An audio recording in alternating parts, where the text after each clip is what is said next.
You're listening to the Cinik Radio podcast. Now, your hosts, Igrihe and Cinik.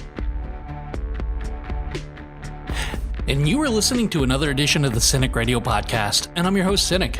And joining me, as always, my co-host and a couple of virtual cowboys, Igrihe and Ryan. And on this week's show, it's definitely gonna be a tearjerker as we say goodbye, at least for now, to share-friendly Rick Grimes as we review his last episode, Season 9, Episode 5 of The Walking Dead, aptly entitled, What Comes After. Because we are the Cinik Radio podcast. Like, listen, subscribe, but more importantly, you know you were fighting back tears when you saw Herschel, just like we were. Enjoy the show. 9 p.m. strikes and it's October, and I'm usually super excited because it's time for my favorite show of basically of all time. I mean, but tonight feels a little bit different to me. Am I about to witness the beginning of the end? I hesitate. I pick up my remote. I look at it, I put it down several times because sadly I know I'm a grown man and I very well may cry my eyes out over a fake character on a TV show that I love to make light of. Is this the end of The Walking Dead, or is the story bigger than one person? Let's talk about it. Ryan, you are about as close to an action hero as I know. You've just been bucked off your horse, and you've been impaled on some rebarb. A very long piece, I may add. Are you in the mindset, are you thinking clearly enough through the pain, through the anguish, with the zombies or walkers kind of bearing down on you, to use your belt to lift yourself up off the rebarb like Rick was? That's a great question. I don't think so, because I was actually kind of thinking, how is he going to get himself out? And my thought was, I guess he's just going to have to rip it out of his side. And when he used the belt, I was like, oh shit, that's a great idea. I never would have thought about that. I'd be dead. That was like legitimately my thought. So yeah, no, I think if I'm Rick in that situation, I'm dead. How about you, IG? Is that some black belt level MacGyver shit right there? Oh, my Lord. There's no way that I thought he was making it out of that without doing exactly what Ryan said or something to that extent, something way more grotesque. And he just pulled himself off. And kudos to whoever he got that belt from, because that thing held up to some serious pressure, pulling and everything. Who would have believed they were just holding up his pants and now they're lifting his whole body? That was amazing, awe-striking, and gross all at the same time. And when he finally came off of that spike and it just kind of gushed out like it was an opening champagne bottle out the back, that was just, it was wrenching and it was great. It was just so much unbelievable shit happening that it makes it believable. At the same time, too, Ryan, it had to be a practical effect, right? Because we give them all kinds of shit for their CGI, and that looked super realistic. Yeah, no, it really looked good. I think that was one of the times where they get it right when they do practical effects. I think it's when it's CGI that things get a little messy. But no, that was pretty good, and had me cringing while watching it too. Yeah, I don't know how many of the audience were grabbing their side in pain the whole episode. Sort of like when you see somebody like stub their toe, your toe instantly starts to hurt. IG, after a long wait, it seemed to be forever. We are both officially virtual cowboys after playing Rockstar's Red Dead Redemption 2. And we've been bucked off our horses plenty of times. Do the horses generally tend to hang around and wait for you to get back up, especially when the reason that it bucked you to begin with is still present? No, they leave the area pretty quickly. And I used to ride horses quite a bit as a youngster, and, they always kind of taught you about what to happen if your horse gets spooked by something. Emergency dismounts and everything else so that you could get away from the horse safely with very little to no injury. And this horse was definitely spooked, and gee, I wonder why. 2 huge herds of walkers coming at it, trying to eat it. And no, it's going to go about 5 feet over here. I'm 5 feet away. I'm good. That just was weird and hilarious all at the same time, especially like you said, since we're playing Red Dead Redemption.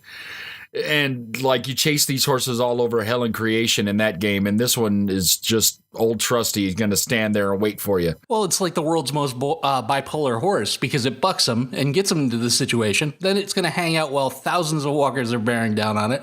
And then it decides that it's going to walk away from the walkers. One thing I was worried about, and they didn't do it, but I was worried that the whole episode was going to look like the OJ chase, with the walkers just kind of rambling behind Rick, who's just a step or two ahead of them the whole time. So we avoided that, and I was happy about that, but it did make for a funny scene, because in reality, that horse horse would be so far gone and Rick would have fell off the back probably 5 minutes into the episode.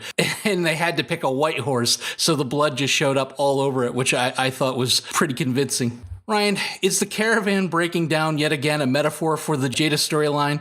And the creepiness of the guy on the other end of the radio, was it at Ramsay Bolton levels? Whoa, who was Jadis's A, if anybody? Was she bullshitting the whole time?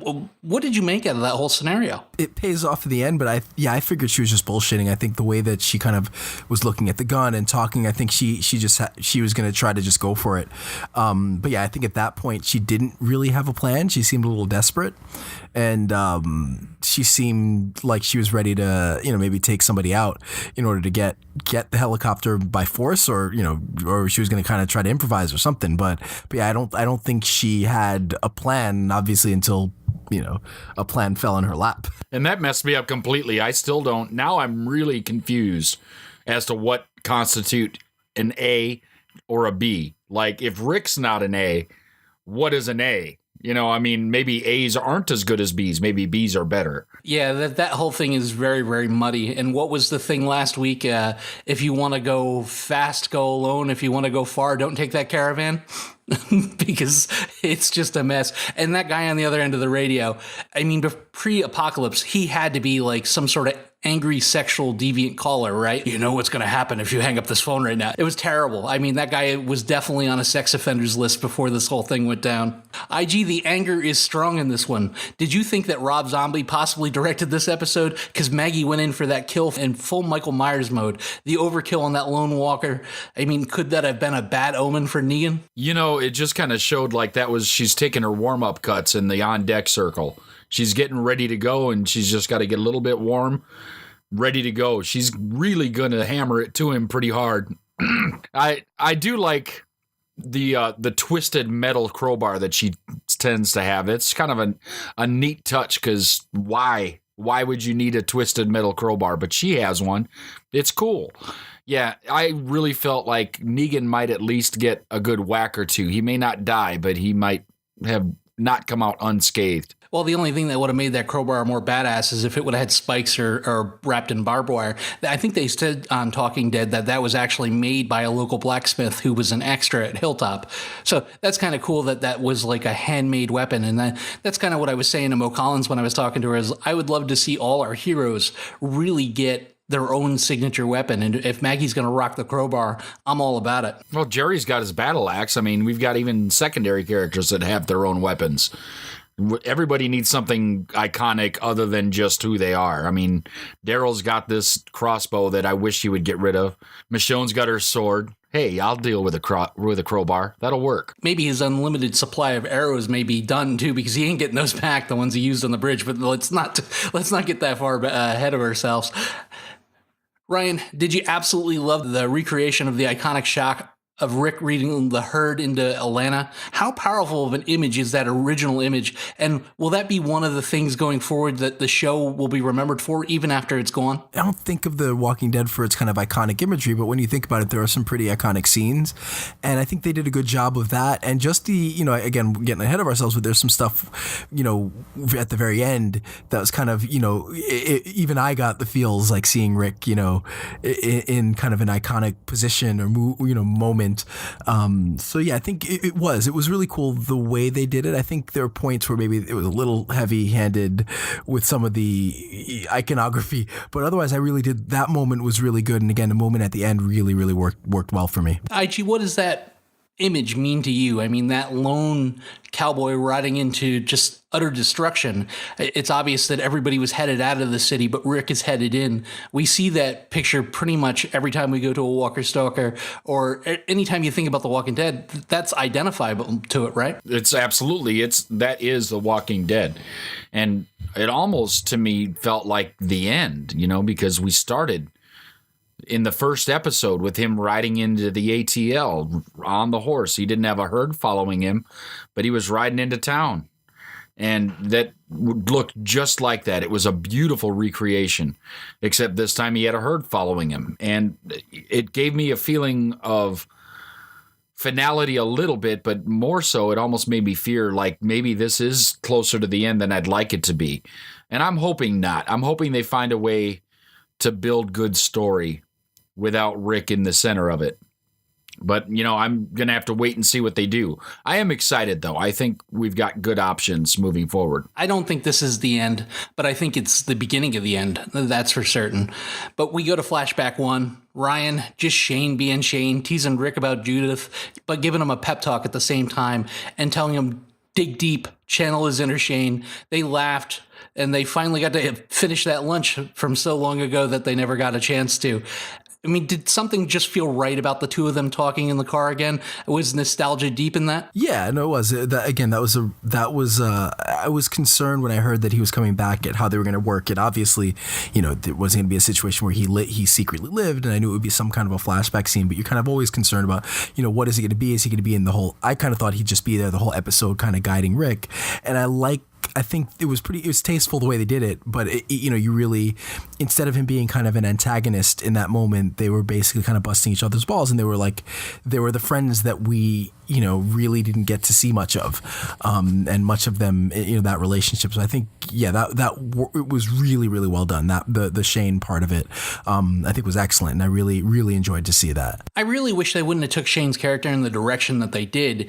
I like John. I think he's a great actor, and he's going on to do great things. I mean, he's a big movie star now, plus he's the Punisher on Netflix, but I just wanted to see him and Rick work together for a little bit longer because the two of them had such chemistry. The chemistry they want Rick and Daryl to have, John and Andy have it in buckets full. I think that's one of the biggest mistakes they did was the direction that they took Shane. I mean, it was inevitable. He'd laid claim to Rick's family and he didn't want to give it up, and there was going to be a jealousy thing. But I think John brought a lot to the show as Shane, and it was unfortunate that they went that way and so soon. IG, how could have Rick and Shane working together changed the course of the series? Well, I guess one of the things is Daryl would be a much further behind character. He'd pretty much just be the eye candy for the ladies sitting in the background shooting things with the crossbow, because the basic second in command to Rick all the time would have been Shane, but Shane made his decisions. He's got to live with it.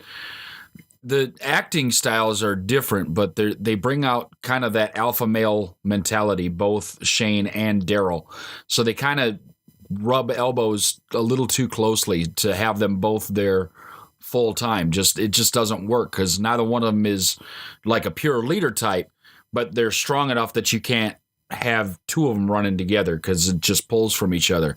I really do miss Shane, though. I thought he was a great character, and, I loved seeing him in this performance because it was just enough to kind of give you that feel of, it's something that Rick had in his former life, and it's going to drive him toward maybe the next life. Well, and I'm not a big fan of the way that they normally do dreams in shows because they don't make much sense. They're odd, they're random, but this was as near perfect of a scene as ever been on the show. The two of them were great together. There was chemistry, but at the same time, there was a lot of good acting going on. And Andy, throughout this episode, it's probably his best performance of the series. I mean, the range of emotions he went through as it was a friendly reunion and then it turned kind of contentious, but then he realized that Shane was there for him and that, listen, you're going to have to channel me to get through this. It was a really great job, and I absolutely loved 2 out of the 3 of these flashback scenes.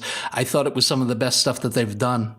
I mean, if you could talk to a family member or a friend that you ended things on bad terms just one more time, wouldn't you want it to be like that? Ryan, Maggie comes home to deal with Negan, and Michonne asked her, do you think this is what Glenn would want? Do you think this was what your father would want?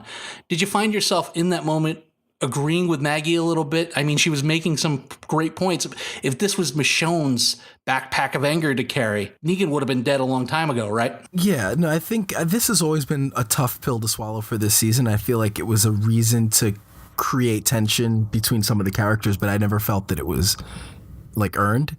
And so I think throughout I wanted to side with Michonne. Like, I wanted to believe her. I wanted to side with her, your point of view, but I just couldn't. Like, it's unrealistic, and I think anybody in that situation would feel the way that Maggie felt, and I don't think they did enough I don't think that the show, I don't think that enough has changed in this society for that for that choice to really be earned and to make sense. There's still a relatively lawless society, and as much as I think Michonne of all the characters, though, at least has a right to, because she's actually trying to create a society and trying to restart a kind of a civilized world. So in some way, I guess she maybe has more of a right to try to push for that than anybody else. But still, I just don't quite buy it, because they are still in this kind of weird, lawless, like, they're kind of making the rules up as they go kind of world. Well, and out of all the characters on the show, she's probably had the best and biggest character arc. When she came out of the wild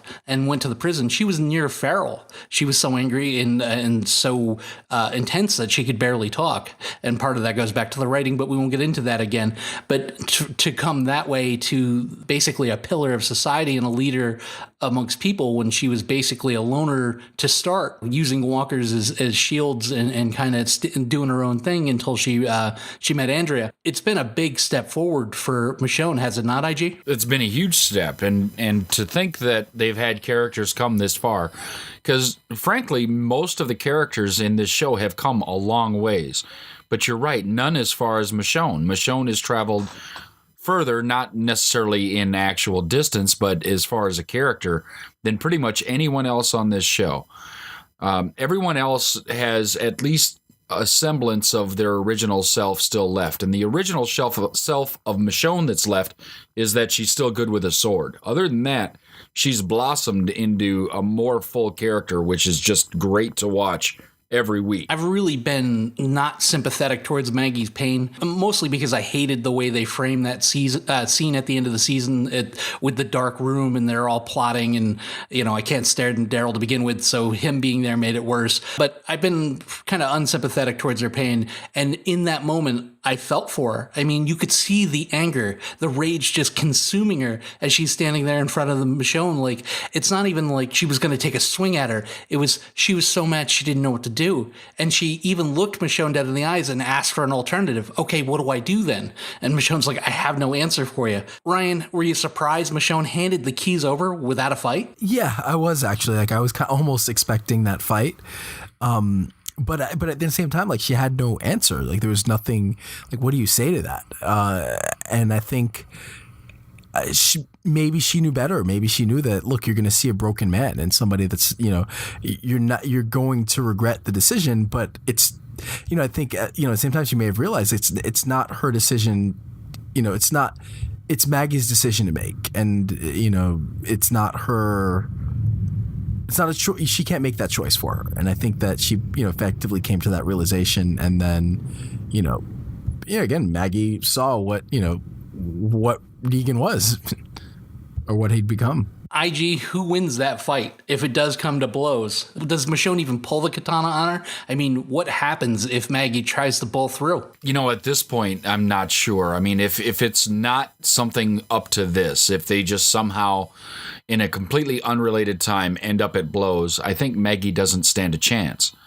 But in this situation, having just explained everything that she is, whether or not Glenn would want it, whether or not Herschel would want it, Maggie's right, and she has a right to at least stand in front of those that harmed her and let her will be known. And I think that's really what Michonne saw, is she hasn't even had the chance to be in the room with him since the battle. And she deserves at least that, and maybe complete vengeance in taking him out. And if that's what happens, if that's what goes on, then so be it.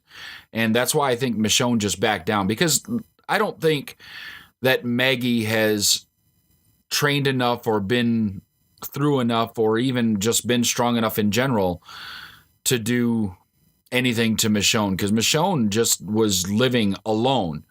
Michonne was, like you said, she had her pack mule, armless, jawless walkers that she was using as shields, wandering through the wilderness.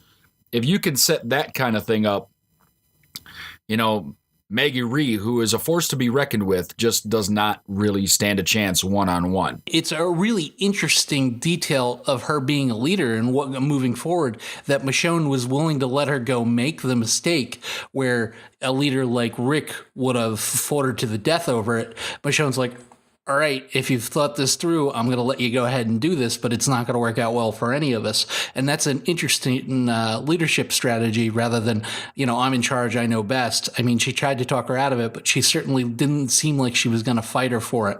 We get a taste, Ryan, of full-blown Negan as he brags about killing Glenn. He loves the power. He loves the glory. He loves basically being in charge. I've kind of laid it all out there that it was worth it. I used to say that I didn't like killing people, but I did. Did you feel that he was baiting her? Did you expect her to open the door and the escape to just be on? Honestly, I didn't buy that he was baiting her, which made the kind of his cowering seem...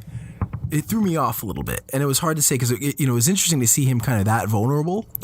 But the switch flipped too quickly. It was almost, it just didn't quite make sense. And, it was almost like I felt like when he was baiting her, that was Negan. And then for him to cower like that just didn't feel right. Like, and so it was hard for me to really buy into it. But, again, it kind of separately, each part was effective. Like when he was just, ready to die, that was effective. And when he was, talking shit, that was effective too. So it was just strange. Like kind of the combination of the two was off-putting for some reason. But I think, his performance in each aspect was really good. And I think it worked to, it's like, this is a broken man. Like, I could kill him, but it's almost not worth it. Like he may let him suffer in that cage. IG sobbing, he begs Mags to kill him. I should be dead. I want to be with my wife. Please don't make me stay like this. Do you believe Negan is broken? I don't know if I ever believe that he's fully broken.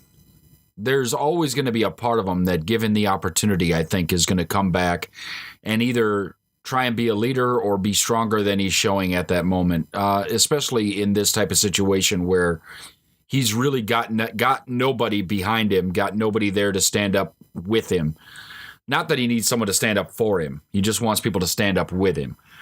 So I think that really we haven't seen the last of how Negan can be and how Negan was. I think that there's still some to come.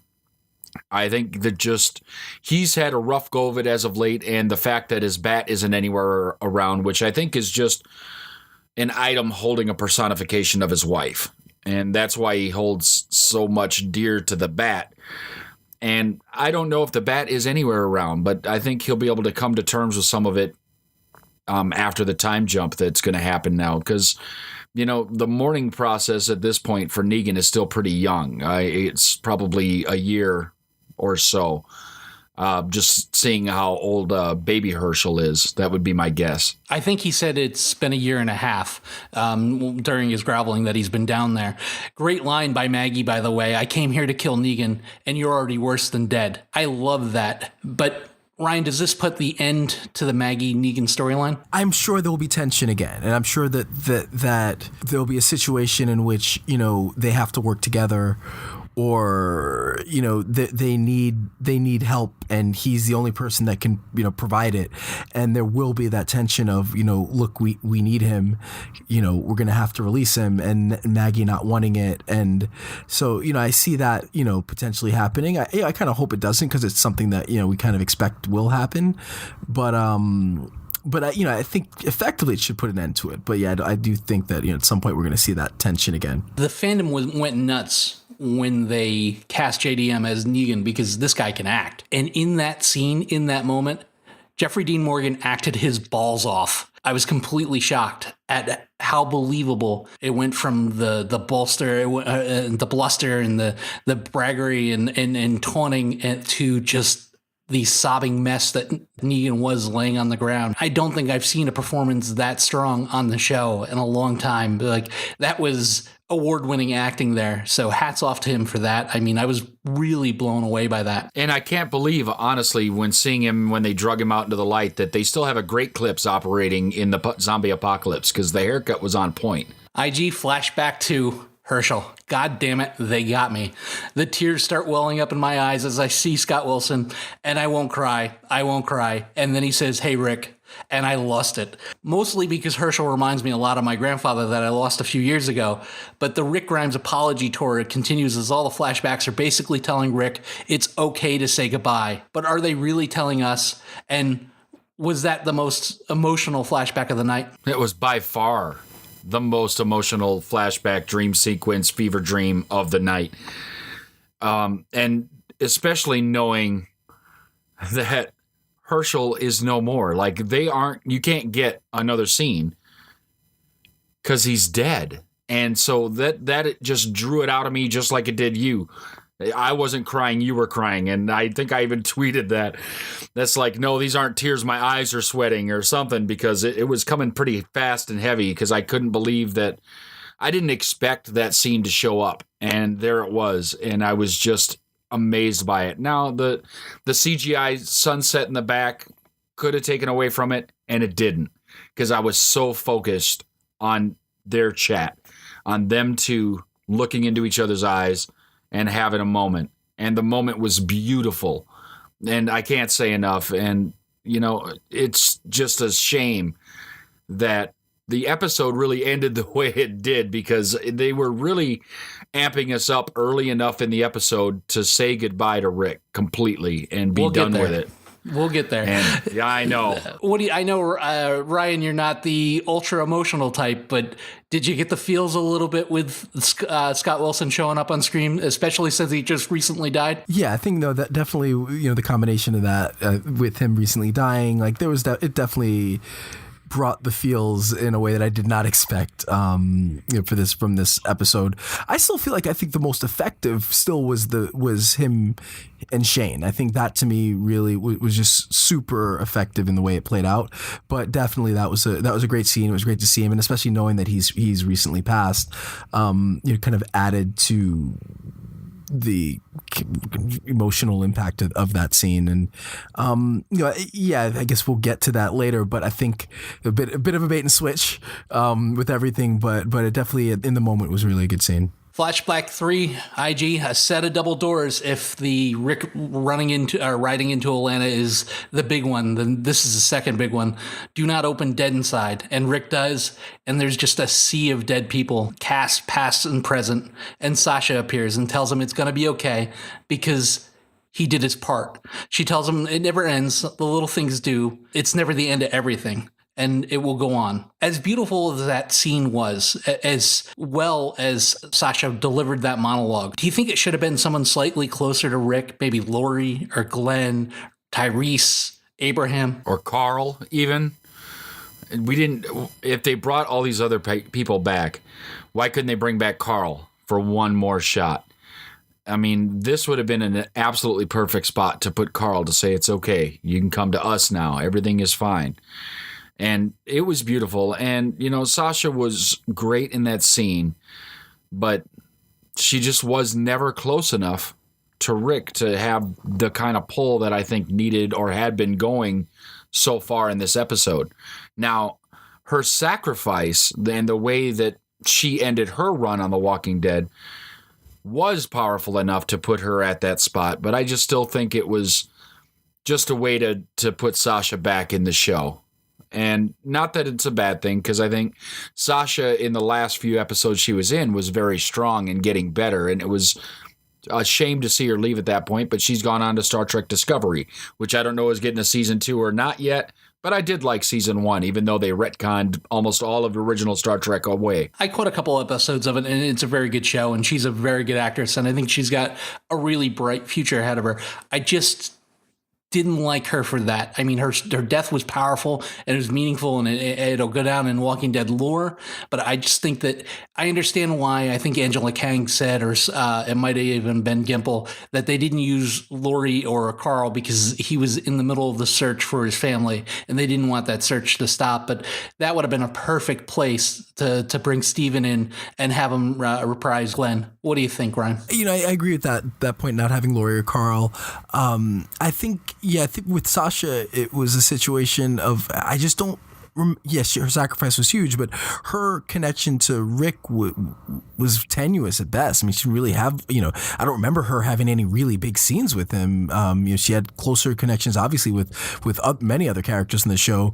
You could argue, that obviously Abraham and even Rosita, if you had some weird scene with her, like, you could see some antagonistic thing with them. But like with Rick, it was a little strange and jarring. And I feel like it was more that, hey, she's a big star in Star Trek Discovery, let's bring her back, more than it was, of her having a real connection with Rick. So yeah, I think Glenn would have been the better choice for this. And I don't quite know why they didn't go there, but it still was a good scene, and it still worked well, and it was a bit of a surprise. Like, I think it was unexpected, so maybe in that way it worked well.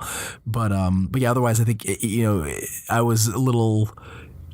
It took me out of it a little bit because I was trying to think, wait, why her? Why not any number of other characters? In the other two, there was a guilt factor to why they were gone. I mean, Rick, shares some of the blame of why they're no longer there. With Sasha, that's not really the case. Where Glenn, it would have just worked perfectly. And especially, because you shoot him back to season 1 and they started the show together, and, the way Glenn died, I think it would have been a better wrap up and a better use of a past character than Sasha. I mean, there was other voices asking Rick, what's your wound and stuff like that. Bring Cutlets back for a day. Bring Steven back for a day. I would have loved to see them again. IG, the horse, leads Rick back to camp and he falls off yet again. It looks like he's about done. I'm yelling at my TV, get up, Rick. Keep going. But he looks like he's near his end. But was Daryl right the whole time? The bridge was inevitable to try to derail this herd, right? It was the only play. Well, and that's the thing. He's like, I'll find another way. But what other way? Because that's a lot of walkers that are moving right now. And they're going somewhere. And we know they're attracted to noise, heat, smells, all kinds of things. They're coming. They're going somewhere. So you need to lead them somewhere that they're not going to cause us more issues and more problems. And Rick made the decision. He had to know that he was heading there. He had to know that's where he was going. So Daryl's right. And Daryl's pretty often right when he actually does think about things. So it's not uncommon. But sometimes, Rick and Daryl just have to have different ideas, because otherwise, what fun is it? You got to have a little bit of argument between the two. And that's the part that doesn't make sense sometimes, is just do it in the first place. And you could have both let them over there, and then you wouldn't have ended up on a spike, you moron. But no, Rick wanted out, or Andy Lincoln wanted out, at least for a little bit. Well, what good is it having a best friend if you can't agree, laugh, disagree, choke the shit out of each other, and then jump down into a big hole together? I mean, you have to disagree from time to time. Ryan, I know you probably sniffed this one out, the hero's rush, but was it real? Michonne tells Rick he's finally found his family, and the bridge, unfortunately for once, Eugene did something right and looks like it was going to hold. But did they have one last stand? I mean, even if it was real, there was only maybe 10 people there and 1,000 walkers. Was this the end for Rick? Could you see it coming? Yeah, it was. They did a good job, I think, of building the tension to that point where you're like, all right, this is looking like it. I mean, I was concerned because I was like, okay, this is probably it. It would be a crazy way to go for maybe, maybe the bridge falls and they kill him and nobody finds him. That would take some balls for them to do, and they probably won't do it. But I'd hate for some crazy coincidence where everybody just happens to happen upon Rick and attempt to save the day, which is what we got mostly until they didn't save the day. And I would have thought maybe, yeah, this is it and everything, and either he's going to die or he's going to be saved, until I looked at the clock and realized there was 20 minutes left of the episode. And I'm like, shit. They got me again. They started making me think, and I'm like, nope, fever dream. Rick blows up the bridge and the herd falls into the river. Daryl walks off alone. Michonne loses it. Was Rick's sacrifice finally the thing, the event, the message to everybody that they'll get back on the same page? I hope so. One thing I can say about that scene is that iconography of him holding that big pistol out and they pan across him coming down to the end of that pistol was beautifully shot. Oh, that was just as iconic as going into Atlanta on the horseback. I mean, because we've seen him holding that Colt 44 out so many times that it was just beautiful. And it really did, to me, spell, ultimate sacrifice for it's kind of like Star Trek 2. And I know we talked a lot of Star Trek, and I'm a Star Wars fan, but, the good of the many outweigh the needs of the many outweigh the needs of the few or the one. So it was an ultimate sacrifice of himself to keep everybody else safe. And it was a beautiful way for Rick to go, or so we thought. Since we're at the point where it looks like we're saying goodbye here, what were some of your favorite Rick moments in the 8 seasons plus that he was on the show? I've been so frustrated with him recently that it's almost tough. I'd have to go back a couple seasons to really think about, I guess, his stubbornness. I mean, so I can't pull up any real moments now, but I think almost that to a fault, he was focused on whatever the goal was, and often it led to him making bad decisions, and often it was him, kind of the hubris. But I think that he was the leader that they needed for the show. And I think, Andrew Lincoln's performance was always, great. It's just a matter of like, I think the writing was not always there for him, but I wish I had a little more time to think about an answer for that. But I just think his leadership, it was portrayed or projected really, really well, regardless of whether the decisions sometimes weren't the smartest. Well, one of my favorite moments is when he just straight bit the neck out of somebody. That was pretty great, like on their way to Terminus, and they got caught by some of those people, and it was almost foretelling that he basically ate somebody on the way to where they were eating people. That's one of my favorite moments. Yeah, that was Joe from the Claim group, wasn't it? Yeah. That was the leader of the group. He had him, and he was kind of taunting him, and it looked like they were basically saying Carl was going to be raped, and he ended up biting the throat out of the guy. I think 2 of my favorites were probably when they were in the rail car in Terminus, and he turned around and he basically rallied the troops by telling them that they're fucking with the wrong people. I absolutely love that line, and I think about it a lot. I mean, Andy sold that, and the maybe not today, maybe not tomorrow, but I will kill you line with Negan just before the war kicked off. I thought that was pretty great too. Even though he didn't fulfill that promise, it still was a great line and really well he delivered. And that scene with Shane out in the field that they talked about in the car was great. I mean, it was well acted, and you felt for Rick because he just killed his best friend. It was some really good acting. Hats off to Andy.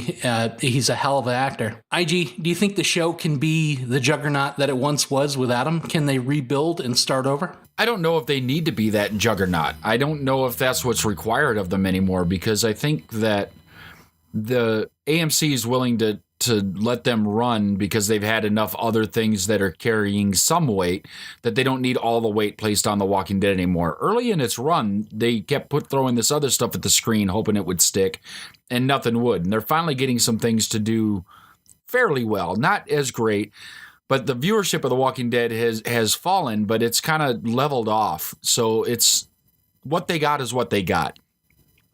If they can keep interesting storylines, if they can keep some of these other characters doing well, I think they can stay where they're at. And that might be all they need.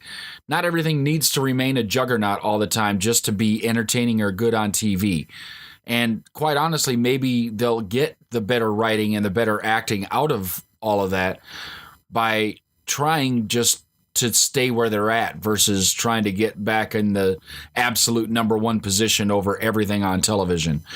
That's a hard to sustain thing whenever you're at that position, and it takes a large sum of money, as evidenced by HBO, because Game of Thrones has been on top every time it's out, but that's because HBO throws just buckets and buckets of cash at it. Walking Dead has taken its chances with less and less cash, knows that doesn't work, and so it throws a moderate amount of cash. But it's still going to do well until it doesn't. If they show that they can't write for other characters that aren't centered around Rick, then they're going to be in trouble. But I think that they've got enough people, especially if they can keep Maggie around and Michonne around. I think the characters left are strong enough to do something. So I'm very hopeful. Well, Maggie's up in the air because I think she was only scheduled to do one half of the season, and then she's going over and doing her pilot and possibly a season on, I believe it's ABC. But after 8 seasons, Ryan, they can't expect to keep up being the number one show. But how many more seasons can they last without their main character? I don't know. I mean, it all comes down to the writing and re-earning the trust of the fans. I think the fact is that, ratings are down, and it is a juggernaut, and they expect it to be, and I think they're could move forward with it, expecting that it will, at least be a rating, at least be one of their, flagship shows.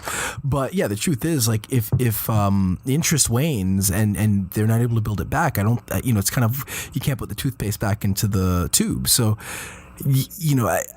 it'll be interesting, because I do think that they've set things up where, I'm more interested than I've been in a long time, and maybe they build on it and they can get the interest back. Otherwise, I think really I would say this next half season is going to be telling. If they can right the ship, I think they may be able to save the show. And if not, I don't know how much longer the show goes. I mean, they obviously have high expectations with other, with much more content coming out, but they're going to have to, right the ship, now. And I think that's it. Well, luckily for them too, they are coming into a key storyline, and you could tell that they're like, wait, don't turn the TV off, because here's scenes for the next 3 episodes.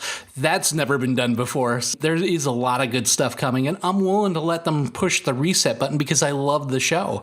I mean, we have a lot of good stuff. Game of Thrones coming back, the Star Wars show. Netflix has a never-ending supply of shows coming out, Stranger Things. So it's not like The Walking Dead is the only game in town, but it's still one of the best games in town. So I'll be there until they close the doors and shut the windows and give the key to the realtor, I guess, because I just simply love the show. Oh, new people? I love new people. I absolutely can't get enough of that from Al. As a group of strangers come running through, it looks like things have changed slightly, and the dead have them surrounded, but they look like they can handle themselves, and someone shoots a clearing for them. It turns out it's Judith Grimes. Ryan, your thoughts on the time jump and the new and improved Judith? This saved a lot for me. I think, like I said, I was more interested than I've been in a really long time in the show, and it was because of that. I think for, when they got rid of Carl, I didn't love the character. I didn't, I think Chandler Riggs is a good actor, but I just didn't, I didn't love the character, and I didn't love, the idea of him kind of being the center of the show. But when they got rid of him, I realized how important that character is to the show and is to the future of the show. And even Negan said he was the future. And I think, in a weird way, I felt bad, but even though I didn't feel like he was the right actor. And then when I heard they're getting rid of Rick, it was like, oh wow, this is even worse. And there was a moment during the show, this episode, when Michonne had that moment with Judith, where I thought, I wish Judith was a little bit older and she was able to kind of hold her own. And so when they made that jump, that was one of the first really shocking and surprising aspects of the show, because they already did the time jump. So I just had no expectation of another time jump. So that was really cool. And I was excited, and she looked badass. She looked like, she could handle herself. At this point in the show, we just accept that people have perfect aim at a very young age, and that's just what happens. I guess it comes with the zombie virus. It was really cool. So I was excited about that, excited about the time jump. I think that, one of the issues with The Walking Dead is just kind of it meandering along with whatever random storyline it has. And I think by the year time jump was a lot, but we still were dealing with all of those kind of residual issues from the end of last season.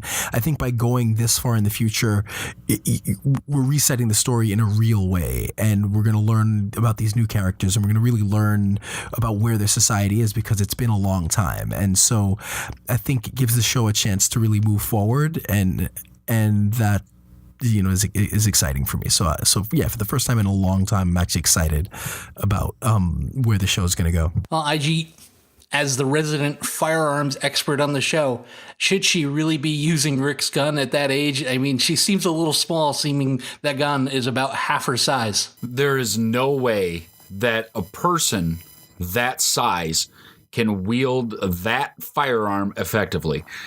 And so you have to suspend disbelief for this. You have to just let it be, because it is so far out of whack. I mean, just the sheer weight of holding it out at arm's length to be shooting anyway, much less the recoil that's going to come from it, is going to knock her right off of her feet, probably split her head open. All kinds of problems going to come from that. But it was cool to watch anyway, and the fact that she had the hat said it all to me. That was a beautiful transition, putting the hat on. Judith Grimes, just like she's James frickin' Bond. I loved it, and it worked. But yeah, you're right. She should not have. I mean, why can't they get them even like an M16 style thing? Because people think like, oh, big scary gun. They shoot little bullets, M16s. The bullets that actually come out are very small, akin to a 22, which is a varmint rifle, if anybody knows it's listening. They're just a lot faster than a 22. That's the only difference between like an M16 and a regular 22. But she could shoot that, and the kick on it isn't much. They're not that heavy. Like when I was in the military, I think the M16A2 that I carried there was 8 pounds. She might be able to do something with that, but that gun she was holding is almost 8 pounds, and it's not meant to put on your shoulder. So yeah, it was a little bit of a problem, but I can suspend disbelief because it was just cool to see. And an older Judith taking care of herself. Ryan is absolutely right. I agree with Ryan. That needs to be that way, and it's a great time jump and a great place to have it. It was a genius move because we have a lot of Carl-centric moments coming up that Judith is going to be able to fill, especially with some sort of relationship with Negan. It was very smart. It continues the Grimes storyline, although I have a feeling she's going to be a little bit of a Mary Sue for people where everything goes right. She can do everything. She's a badass, and she's completely unflawed, much like Rey in the new Star Wars movies where people just kind of started banging that drum against her, right, Ryan? And oddly enough, and ironically enough, she played Rey in the Star Wars movies. So hopefully that doesn't completely lead over, and once in a while, young Judith Grimes will make a mistake or will miss a shot and won't be perfect. But I thought it was a genius move by them, one of the first smart things I've seen them do in a long time, and I was excited for the time jump. But IG, oh no. Please don't do this. Jadis aims the convenience cannon right at Rick. She's surveying the damage in the stream and looking around at all the dead bodies, and there lays Rick. He happens to wash up exactly where she's standing, and she saves him with the helicopter. Your thoughts on the scene, your rating for the show, and the episode? That scene killed it for me. It ruined what would otherwise be nearly a 10 episode. Why are we holding on to putting this in there so Rick can choose if I want to come back, I can come back? Okay, look, Andrew Lincoln wants to leave. Go. It's fine. You gave us 8.5 years of this beautiful character doing these wonderful things. If you decide that your time is up, you're not the first one to do that in a great TV show. It's fine. Leaving that door open, just even a hair for you to come back in, that just hurt. Like, especially after everything you went through, all the flashback, all the fever dream, all of the self-sacrifice blowing the bridge, it was all for naught because you're still there and you can still come back. And all that, now we're just going to hear for however many more years this show runs, well, Rick could always come back and fix all this. And we didn't need that. We needed the story to move forward. And it's not going to move forward as long as everybody thinks Rick can still do something. So that took an almost 10 episode for me, and I think I'm back down to an 8. The show is still really good, and, you know, there is still a small part of me that is excited that maybe we see Rick again in The Walking Dead, because I heard there were some announcements from AMC about some Walking Dead-themed movies that they're going to put Rick in. Please, God, no. We don't need that. Let's just stick with what we've got. We've already got 2 shows, another one in the making. We don't need movies and everything else. But this episode was good, and I'm more excited probably about the time jump than anything else in the past 4 seasons. Then there have been some really good things in the past 4 seasons. The Kingdom came. We got to watch King Ezekiel walk around like a D&D player in real life. All these things that have happened, the big war, everybody turning sides. It's been a great run so far. So I'm being more excited for this new time jump and everything. And when we get Hutch with his one ball running around, that's going to be great. And, you know, if you've ever seen Fanboys, you know who Hutch is. And if you haven't, you're doing it wrong. Go see Fanboys. I give it an 8. That's where I'm at, and I'm excited. I think we got the good places going forward. I liked most of the episode. Obviously, there are some issues. You know, the each individual kind of interaction with an old cast member was really strong. Again, we had, I had some issues with Sasha, but I think the scene itself played out really well. I loved the scene with Shane. I thought the scene with Herschel was great, except for the bad CGI, which just to be expected, I guess. And I feel like, maybe it was played a little heavy-handed. I think it was a little melodramatic just throughout, but, it's Rick's last episode, so I'm willing to accept it, except it's not Rick's last episode, or at least it's not, done with The Walking Dead. And I think that is a little frustrating because, we bought into it. We accepted it. They gave us a strong episode throughout. It was kind of, it finished a really, what was a strong arc.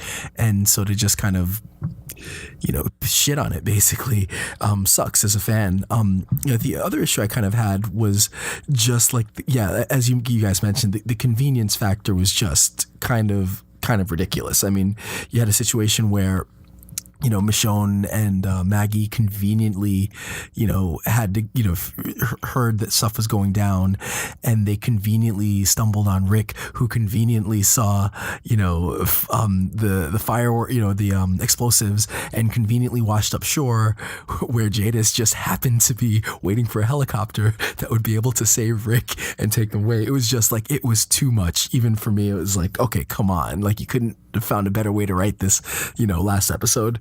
But, with that being said, again, it was a strong episode, and, where Rick being saved would have really tanked my rating, it was kind of offset by the Judith and the time jump reveal. So I'm going to give it a 7.5. I think it was strong, still not without its flaws, but I got to give it high marks just for it making me more excited than I've been for a Walking Dead, episode in a while. As brief as Space Junk was when it played in the background, I still marked out because it gave me nostalgic feelings towards the first episode. I love this episode all the way up to the point where they rickrolled us. It would have been a fitting, beautiful goodbye to one of my favorite characters ever written on TV. The cameos were touching and perfectly done. It was extremely disappointed that they robbed Rick of his heroic ending because it would have been one of the best outs of any TV show character ever. I was angry at first that it was done that way because I figured they were giving Andy a way back in case he changes his mind. I got pissed when I found out that in Gimple's divine wisdom, they're going to try to give us movies now. And you know what? Fuck you, Scott Gimple. I haven't disliked someone in show business as much as I dislike Scott Gimple since probably Andrea, I would think, but that's a different story for a different time. And I'm less interested in a Andy Full Walking Dead movie that's unrelated to the story that we're watching than I am in Andy Less Walking Dead TV show. With the ratings in decline, I'd be surprised if these movies get made. And as far as I'm concerned, it's a wrap for the sheriff. And I thank you, Andrew Lincoln, for the 8.5 seasons of service you gave us. Be well, Godspeed, and enjoy your family time. And I give this episode a 10. And I'm not going to take it away from the acting, the show itself, for some stupid big picture decisions that Angela Kang and Lauren Cohen and Denai had nothing to do with anything other than Scott Gimple thinking that the audience isn't smart enough to make decisions for themselves and he has to make it for them. And that's going to do it for our review of Rick's final episode on The Walking Dead. I'm Igrihe here with Cinik and Ryan. We had a great time bringing it to you this week. Come back next week for more Walking Dead and other surprises. And in the meantime, send your comments, questions, and concerns to CINIKRADIO@gmail.com. Find us on the internet at CINIKRADIO.com. Look for us on Facebook at Facebook.com/CINIKRADIO. And find us on Twitter at CINIKRADIO. Also, go on over and join the Walking Dead Underground Facebook group. More than 25,000 members with all the latest news, memes, and stories about The Walking Dead that you could possibly want in your life. Just search for The Walking Dead Underground on Facebook and join the group. Thanks for all the continued support. Continue to like, listen, subscribe, and share this with all your friends and family. And until next time, don't get captured. Follow the podcast on Twitter, Facebook, and at CINIKRADIO.com. Available for download on iTunes.